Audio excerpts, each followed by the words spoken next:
Good afternoon, good afternoon, good afternoon. And you already know what time it is. It's time for that lady that does so much work in the community. I'm talking about the one and only GA for Justice, Miss Georgia Allen, your host, the community activist. How's it going? Well, hello, hello, hello. It is going wonderful, absolutely wonderful. And yes, I came dressed appropriately. Yesterday was Dr. King's birthday. All right, all right, all right, all right. As most of you know, I focus on the principles of KWANZAA because they are principles. And today's topic, as always, we talk about voting. Vote, and especially in Virginia, we vote all year, every year. And my particular topic today is, are we the dreamer's nightmare?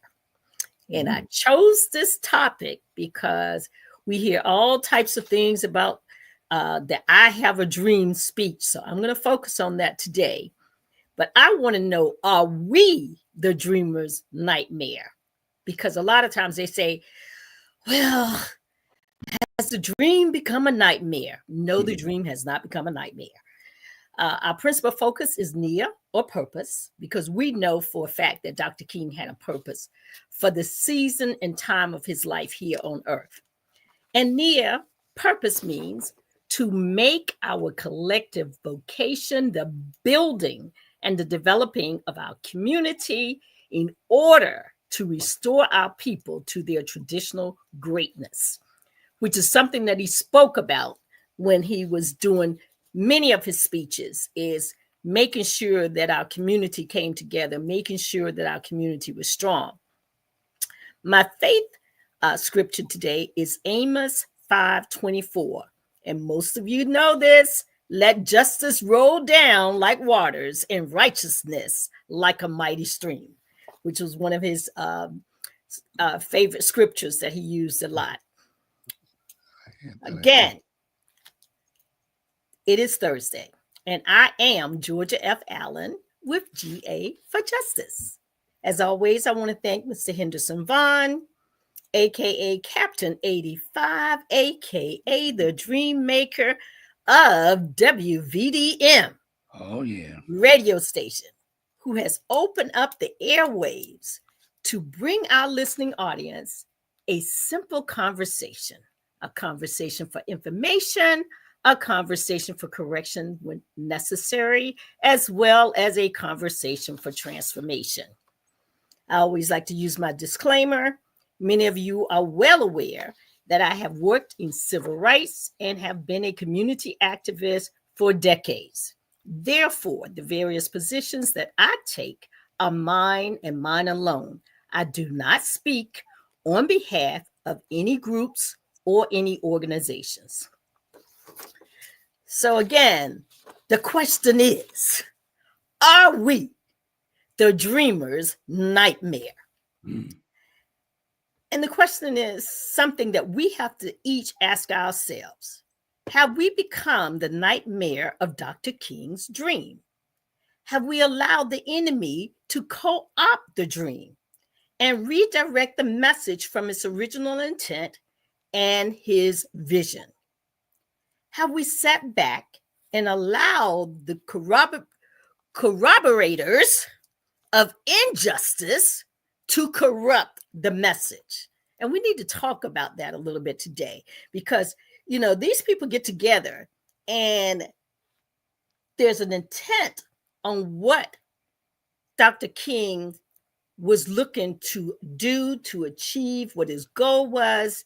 And then we have all of these noise makers out there, all these distractors out there. And then they decide that the message is totally different than his original intent. Because if you look at the I Have a Dream speech, which of course I'm not going to read it to you. I'm not going to speak to the whole entire I Have a Dream speech today, but I'm going to talk about some of the excerpts. But I also want to remind us, because we get so caught up with all kinds of foolishness and all types of distractions. And I want us to remember that Dr. King's birthday is January the 15th. January the 15th. His birthday is not January the 20th, 19th, 18th, 17th. It is the 20th. And from time to time, when it falls on that third Monday of the year, it may so happen to fall on Inauguration Day. So don't get all bent out of shape and act as if that is the only day you can celebrate, commemorate, and recognize Dr. King, because you can recognize his birthday every single solitary year on January the 15th. And let's make that very, very clear. And today it's really a kind of interesting day that the 16th is right here in the middle. Dr. King's birthday was yesterday, Wednesday, January the 15th, and many have been busy getting all bent out of shape, like I said, about the fact that Inauguration Day is on what is considered the national holiday. And so we moved our mindset from the dreamer to the criminal. And I want us to refocus our attention and control our thinking so that we are in control of how we go about recognizing Dr. King. I want us to remember that we are in control of how we commemorate Dr. King. If you remember, when his wife and those around her were looking at how we're going to celebrate or commemorate Dr. King, it was always about service. And we can do service in the entire month of January. We don't have to wait for a particular day to do service. And we do not need a criminal enterprise to inform us of what we should do or when we should do something on behalf of Dr. King. But what is also interesting is tomorrow, which I think is absolutely powerful, that Dr. King's birthday is on the 15th of January, while the former First Lady Michelle Obama's birthday is tomorrow on the 17th of January, and also Muhammad Ali. Both birthdays are on the 17th of January. If you knew anything about Muhammad Ali, he was too a fighter for justice. He too stood against this criminal enterprise that we have, that we call America. Okay. And so in the case of First Lady, her message also was co-opted and corrupted. She made a simple message: when they go low, we go high. However, if you watch the Democratic National Convention in August of 2024, she not only strategically and artistically showed America how to go high, as she destroyed the media, the political pundits, and others with her intelligence, while masterfully exposing their ignorance. See, that's how you go high.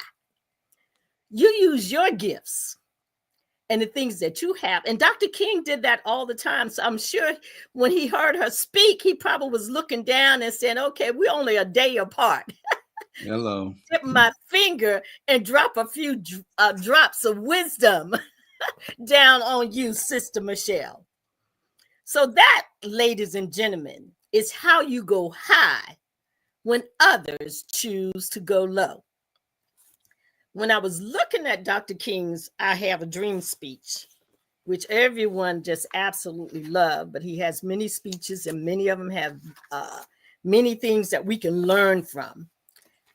He starts off telling us about this nation 50 years ago, a great American whose symbolic shadow we stand in today. signed the Emancipation Proclamation. And he reminded the community at the time that when this emancipation was signed, it felt like a decree, a beacon, a light of hope to millions of Negro slaves who had been seared in the flames of withering injustice. So Dr. King talked about injustice. He didn't just talk about, let me, please don't look at my children and only decide that you're going to look at them by the color of their skin. We want you to look at the content of their character.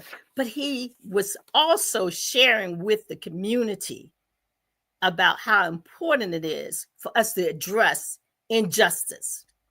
So if you're not addressing injustice, be it on your job, sometimes injustice take place in houses of worship. Look at some of those ministers around this nation who have the audacity to go in their pulpit and suggest that because someone is from a political entity that they're not a part of, that it's okay to get rid of them. Look at what is being said in the different churches around this nation. And look at the different things that are being said about persons who have committed adultery, who have 3 and 4 wives, who have wives by 3 and 4 different women, but yet want to be head of the nation. And so when Dr. King was talking to these people, he wanted to remind them of how important it is for us to also include justice in the things that we do. He reminded us that he went to the Capitol to cash the check because he felt like as a community, we had been given a check that bounced, one that had insufficient funds. And if we're not today looking and working to cash that check that definitely belonged to us, we, my dear friends, we are the nightmare. And that is not just those of us who are from the community of Dr. King, but that's for all of us. That is for all of us. If folks are not working alongside of us, if we don't have allies that are working for justice, then they too are a nightmare. And he also spoke to the fact that 100 years later, the Negro is still languished in the corners of American society and finds himself exiled in his own land. Now, some people probably know something about that. The homelessness that takes place in supposedly the richest nation in all of the earth is America. So why do we have people on the street languished in exile? Because they're homeless. Yep. So America and Dr. King's dream should not be a nightmare.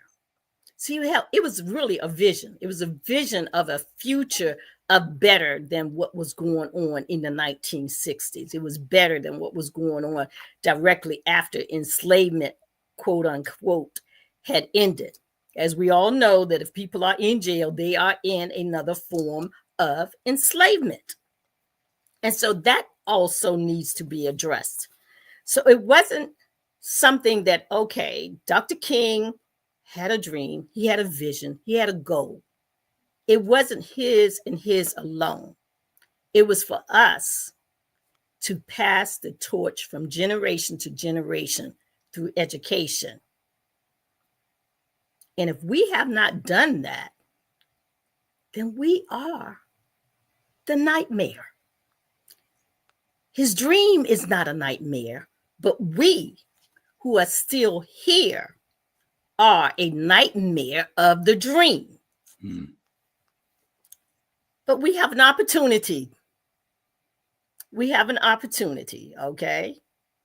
Because he also spoke to the fact that the architects of the Republic wrote the magnificent words of the Constitution and the Declaration of Independence. He reminded us they were signing a promissory note to which every American was to fall heir. Now, if you haven't become an heir to these promises, you need to be cashing your check, brothers and sisters. If you have not become an heir to these promises, you need to be going to the government and cashing your promissory note and cashing your check. Because Dr. King was very firm about what it is that he wanted to achieve and he expected us to achieve. His message was not confusing. If you go back and you pull the entire speech, and I did not pull the entire speech, I pulled some excerpts, and I'm not going to read all of those either, because that would take about 2.5, 3 hours. And we don't want to do that. Okay. We hear constantly the latter part of the speech, but we don't talk as much about the beginning of the speech. At the beginning of the speech, when he talks about his dream, he explains to people that he's not satisfied. He explains to them that when you're devoted to civil rights, you cannot be satisfied as long as our people are a victim of the unspeakable horrors of police brutality. And some of us are familiar with that, whether it's a familiarity personally or someone that we know because we work in the civil rights environment. We are familiar with police brutality, even to the point of death of persons from our community. So it's critically important that when we look at the I Have a Dream speech, that we just don't focus on the content of character. We also focus on the fact that, excuse me, because my system decided it would do something on its own, like turn off my camera. It's back on. But yeah, it does that. But anyway, so we need to make sure that we don't just focus on one little line in the I Have a Dream speech, because it was bigger than one line. We also want to, again, I want to merge these two messages together,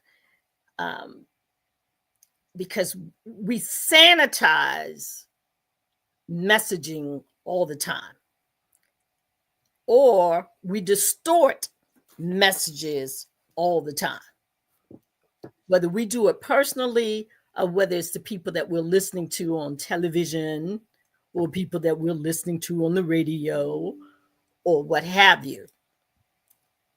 We want to make sure that you understand what Sister Michelle was saying when she talked about how to go high. So I'm going to kind of read a little message to you about going high. When she talked about going high, she said, we're not afforded the grace of failing forward. We don't benefit from the affirmative action of generational wealth. We're not allowed to bankrupt the businesses or choke in a crisis. We don't get a second chance, a third chance, or fourth chance. We get no chance. We don't get that. We don't get those type of chances. So just like Dr. King spoke to his dream and they relegated everything to the content of character and color of skin, they relegated Mrs. Obama's speech to when they go low, we go high.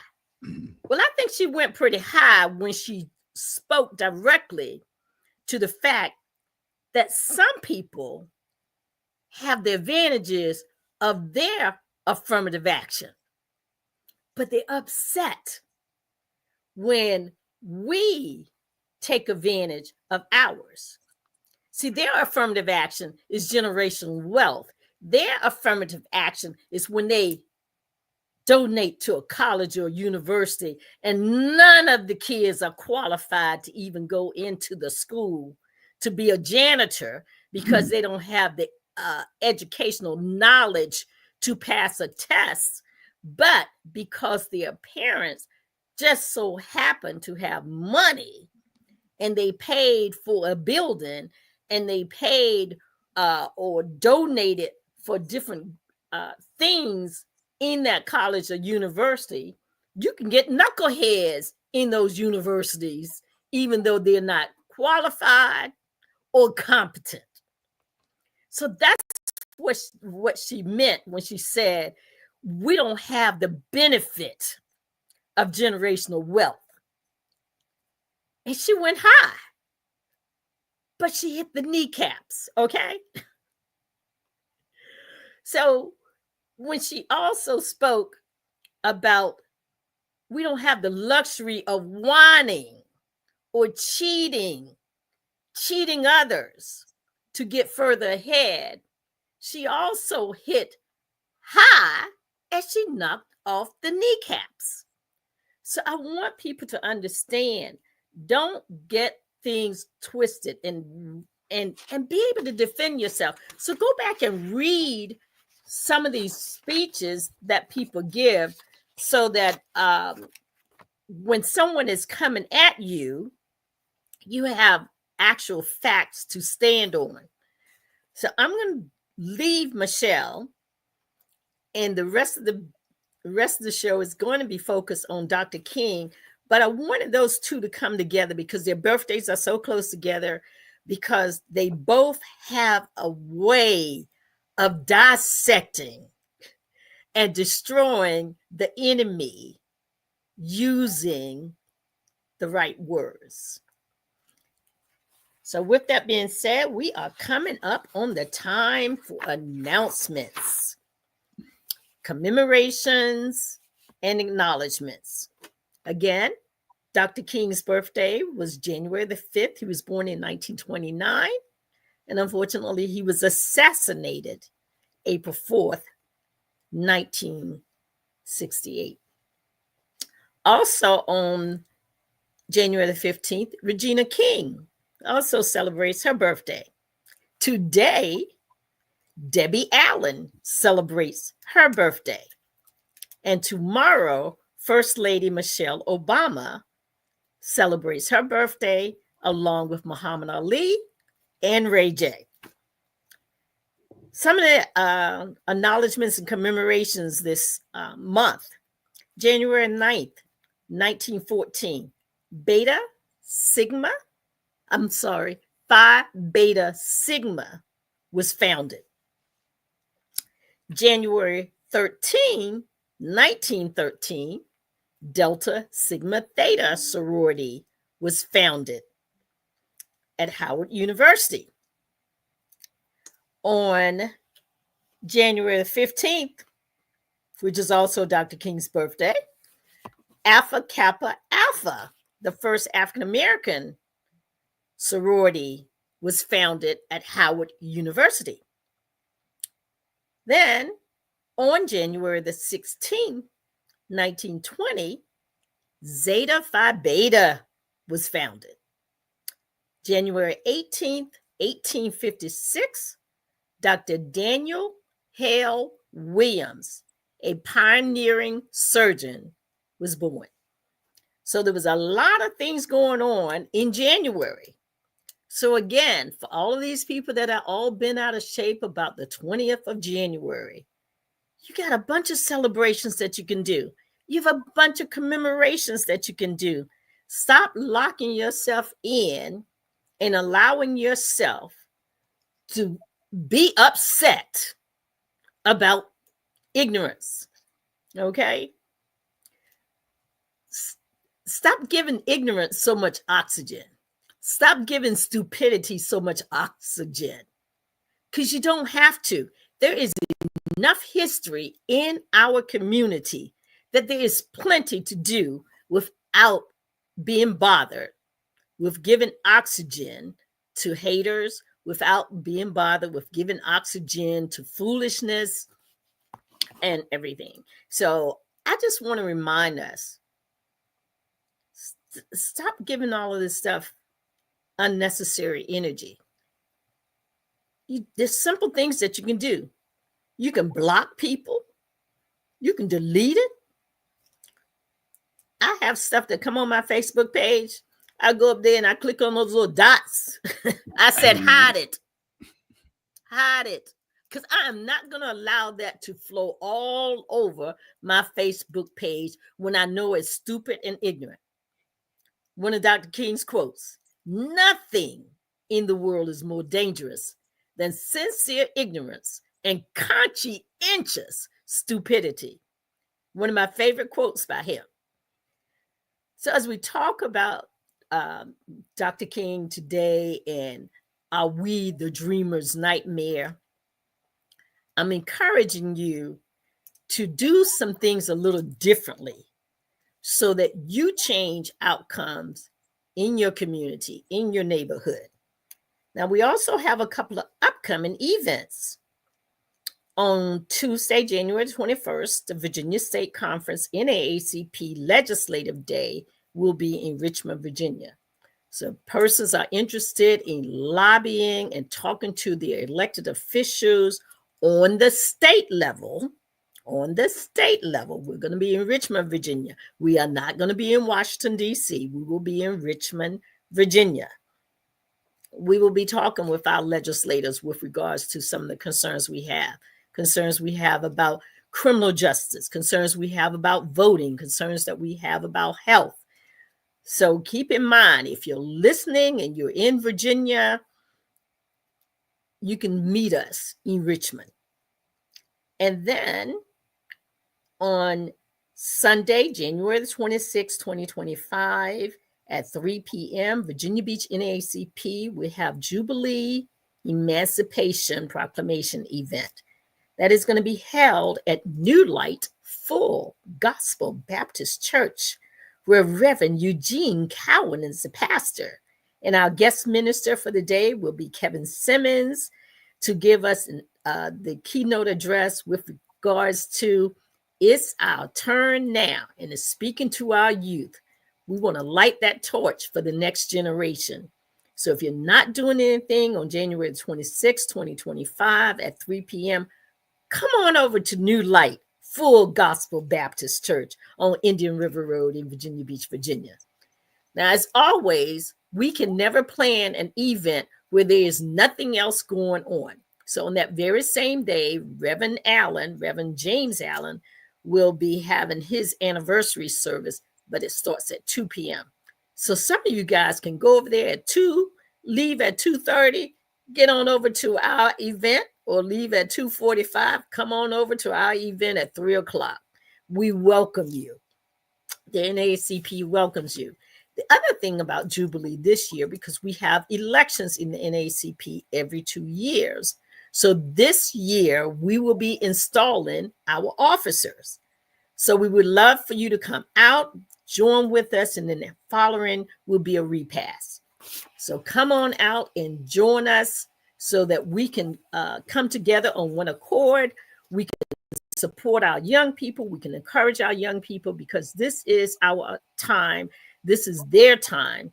This is their season for us to help them grow and move in a manner that is beneficial. Did you have something to share with us? Oh, yes. This week, we had, let me turn this mic down. Let me put it out. from, hold on for 1 minute. Sam Yes. passed away. You know, for those that may not know, this is one of the songs that he made great. Sam and Dave. Yeah. You know, so he passed away, and of course, that's Michael Resnick on the picture with it. Mm-hmm. Now, what was the song? Soul Man. I'm a soul man. I'm sure plenty of you have heard that before. I'm a soul man. Yeah. I just wanted to touch on that, you know, because he was a pioneer and a legend in the R&B in the late 50s and early 60s through the 70s. Absolutely. Yeah. Yep, him and Dave. Yeah. Him and Dave. So he was the second. Dave passed away a while back, right? Yeah. So he was the part two of that duo, and so we've now lost both of them. Yeah. And we also lost Bob Hurd of Norfolk State University, who was a coach at NSU. So we got Michael Vick in as the coach of the football team, and we lost Coach Bob Hurd, former basketball team Hurd. Yeah. I think, was he football? Wait a minute, because I saw Elisha Cadillac Harris there and a number of people that were there. So he may have been football. Yeah, Michael Vick. Yeah, but you know, we've lost quite a number of people locally. We lost Professor Carol Pretlow of Norfolk State University just before the end of last year, and you know, so we've lost a few of our giants, and they've gone on to become ancestors, and we need to remember our people.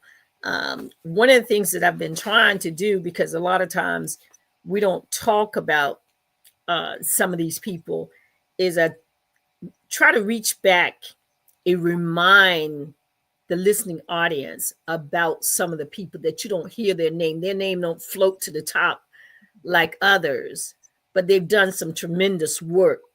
Yeah. And we don't want to forget them. We want to keep reminding people over and over again, because keep in mind, if we do not call these people's names out, if we don't talk about them, after a while, we will forget them altogether.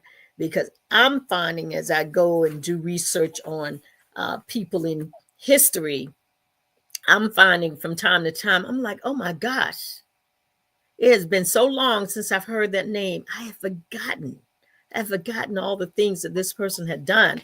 And I get a little upset with myself, even though I'm out here and even though I'm doing different things in the community, I become a little unnerved that somehow I have forgotten some of these people. So I want to remind us to don't allow yourself to get so busy with all of these other things that you don't take time out to remember those who came before you, who worked on your behalf, who fought for you so that you can enjoy the things that you enjoyed today.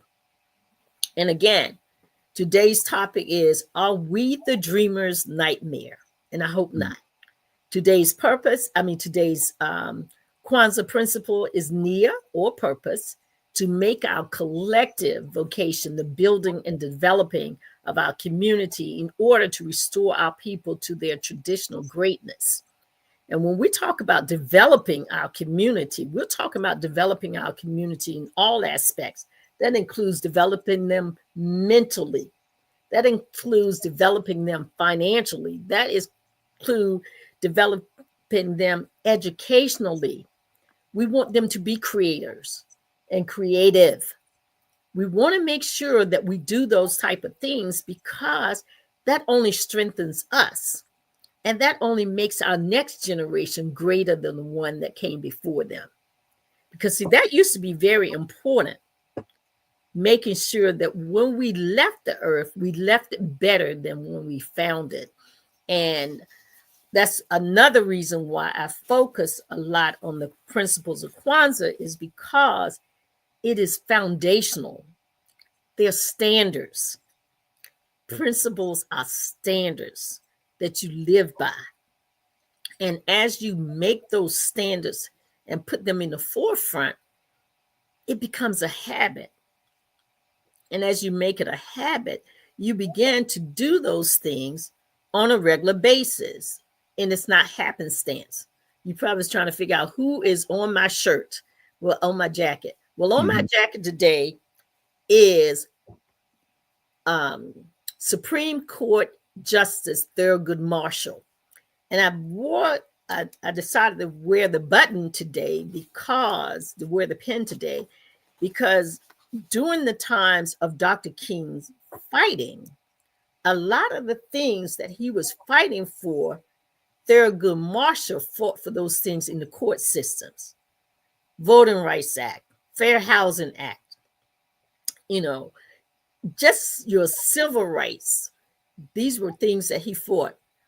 Education, Brown v. Board of Education. Those were things that, as Dr. King was out on the battlefield as a activist, then Justice Marshall, at the time he was an attorney, Marshall, he was in the courtroom. So don't think for 1 minute that one person can do everything. You want to have people on all sides of the spectrum if you want to see an outcome to prevent you from being the nightmare. You need people on all sides to prevent you from being that nightmare. So we're coming back after a short break of announcements to talk a little bit more about Dr. King and his I Have a Dream. And again, there is nothing about the dream or the dreamer that is a nightmare. Love it. Injustice anywhere is a threat to justice everywhere. Every day. Everywhere, every day. Yeah. And see, the issue, those of us who were left here to carry on and light the torch of opportunity that has presented a nightmarish outcome. So see, many of us, we were left here, and we were left here to light the torch of opportunity. But somewhere along the way, we started focusing on ourselves or our families. And don't get me wrong, we have to do that as well. And I was having a conversation with a gentleman when we were talking about what was going on. He says, everything begins in the family. Everything begins in the family. I said, well, we are one of the few people that don't even know our name. We are one of the few people who don't even know their actual name. So therefore, the person that you're looking down your nose at, that might be your neighbor, if you knew your entire history, you might just find out that's your family. Hello. So let's not get all excited because somehow we were able to bring ourselves out of a tough situation. And behind me, let me scoot over. As you can see, Dr. King is on the wall right there. Yep. Okay. So don't get so excited. Don't get as they said, get that, get on your high horse. Get on your high horse. Okay. Don't get on your high horse because you made it and your family made it. And you don't understand why somebody else didn't make it. Okay. Dr. King talked about us being brothers and sisters. Okay. and as you said, injustice anywhere is a threat to justice everywhere. So if your neighbor is threatened, you are too. If your neighbor is threatened, you are threatened too. Now, while many want to simply focus on the one line, and we're going to go to the second part of the I Have a Dream speech. The first part focus a lot on the fact that we don't have the luxury to be satisfied. Focus on the fact that we received a check marked insufficient funds. But the second part of it focus on more on what's going to happen next. So he was interested in what's going to happen to his children, what's going to happen to people all around the country, how they're going to be judged. You know, are they going to be judged on their character? Or are they going to be judged on their skin tone? So he mentioned this in his dream speech. He said, I have a dream that one day in Alabama with its vicious racists. So he wasn't polite. He didn't go low, okay? He just told the truth. With his governor having his lips dripping with the words of interposition and nullification. One day, right here in Alabama, little black boys and little black girls will be able to join hands with little white boys and little white girls as sisters and brothers. So he understood that there is something very wrong with the system, that people are comfortable doing not just harm, but grave harm to their brothers and their sisters. These people were vicious. Dr. King spoke to the fact that they were vicious. He didn't politely say, well, you know, they just shoot us in the back. And it might have been an accident. When they beat us with the bullet club, it slipped out of their hand. You talking about today, ain't you? When they turned on the water hose, they thought that it was going to be a swimming pool. Okay? That was not Dr. King's message, okay? For those of you who are listening, turning on the water hose was not for it to be a swimming pool. When the billy club was pulled out, it was not an accident. And when people like Tamir Rice and Breonna Taylor are shot, it's not an accident. And Dr. King understood that. So that's why he called them vicious. And when people are carrying a gun and their job is to protect the citizens, and they do things that are that egregious, that is vicious. And that's what Dr. King was trying to say to them. You know, and so we want to sit here and pretend like, oh, he was just so soft-spoken. He was just so nice. No, he was fighting for justice. The whole time he was fighting for justice. And so we want to make sure that we don't misconstrue his message. We want to make sure that we don't allow others to co-opt Dr. King's message. As Sister Michelle spoke, and she spoke with such intelligence, we also want to make sure that we don't allow ignorance to co-opt intelligence, because our people are very intelligent, okay? We want to make sure that we do not allow them with their ignorance to co-opt our intelligence.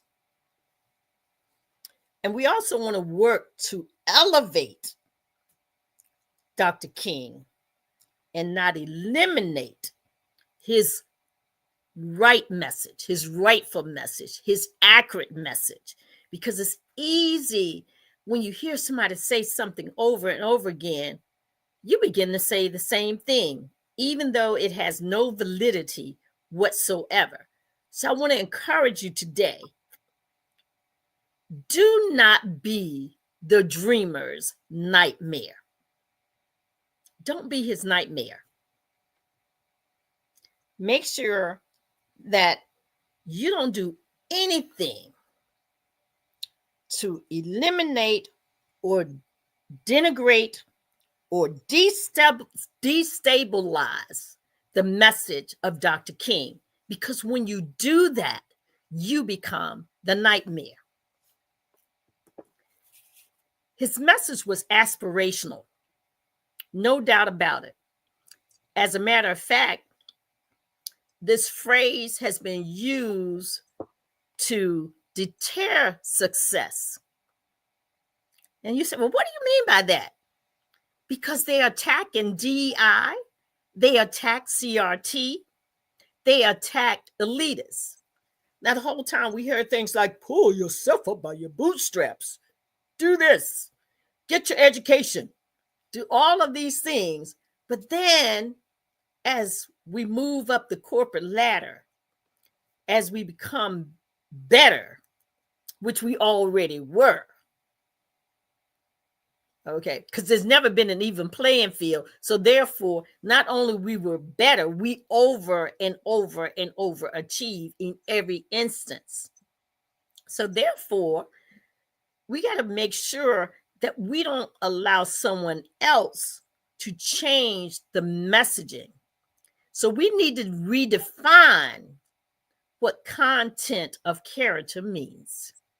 We need to take that message back. We need to take Dr. King's message back and don't allow somebody to co-opt or corrupt what he actually meant. So we want to make sure when the oppressor gets in a place where he's intimidated, where he is fearful, then he turns around and he changes the true meaning and the true message of DEI. You know, DEI, which we should be all saying, is determination, excellence, and integrity. DEI. DEI means that destiny encourages or embraces innovation. DEI means we definitely earned it. Because as I shared earlier, and Dr. King knew this for himself because he graduated, he went to graduated college at, I think, I had it written down. He went to, looking at my notes. He graduated college early, got his bachelor's degree, and then had his PhD by the time he was 25.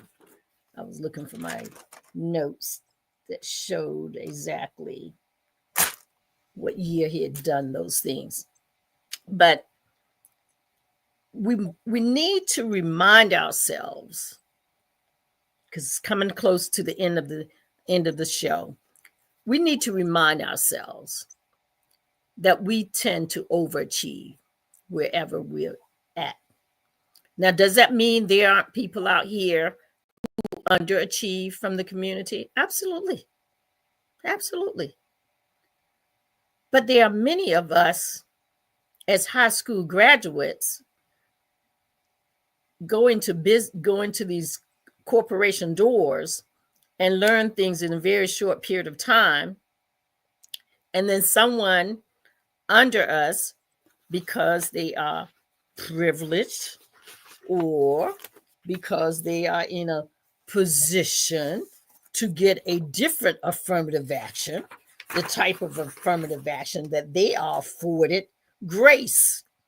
And so we, or someone from our community, has learned everything they needed to learn, and then the other person gets promoted over us because they have the benefit of generational wealth, or they have the benefit of grace. When they fail, they can fail forward, and guess who gets to train them to be a boss? Hello. Even though we are more than qualified, they come up with new rules to the game. So with that being said, there has been very little or no focus on Dr. King's justice message in the I Have a Dream speech. There has been little or no focus on the freedom message in the Dr. King speech. A speech that consisted of approximately 2,600 words and has been relegated to approximately 20 words total when described by Fox Media, TV pundits, political pundits, politicians, and sometimes even the evangelicals. However, the majority of Dr. King's speech addresses the lack of equality and equity, the lack of justice, the lack of fairness, and the lack of opportunities. So as we close today, let us not forget, we are the ones who will change the message to its actual meaning and intent. We are the ones who will prevent the words of Dr. King from languishing in the bowels of obscurity. We must make sure that we are not the nightmare, but instead a shining light. This is Georgia F. Allen with GA for Justice, and I come to you every single Thursday at 12 o'clock noon. Again, we want to celebrate, commemorate, and honor Dr. Martin Luther King Jr. on his actual birthday of yesterday, and honor our sister and former First Lady, Sister Michelle Obama, who both have no problem. Neither one had a problem. Tell it like it is. Telling you like it is. So with that said, thank you. Thank you. Thank you. Ain't no doubt about it. Once again, a great show. And don't forget, as she said, every Thursday from 12 until 1, GA for Justice with your community activist, Georgia Allen. And please, please share this information with other people on your social media platform and let them know in the wartime or anytime in our community, we have to stop trying to do solo and come together, because the future generation is depending on us to make that pathway available to them. Well, until the next time we meet, to the next time we greet, this has been GA for Justice with your community activist, Georgia Allen, on WVDM. Until next Thursday. Bye-bye.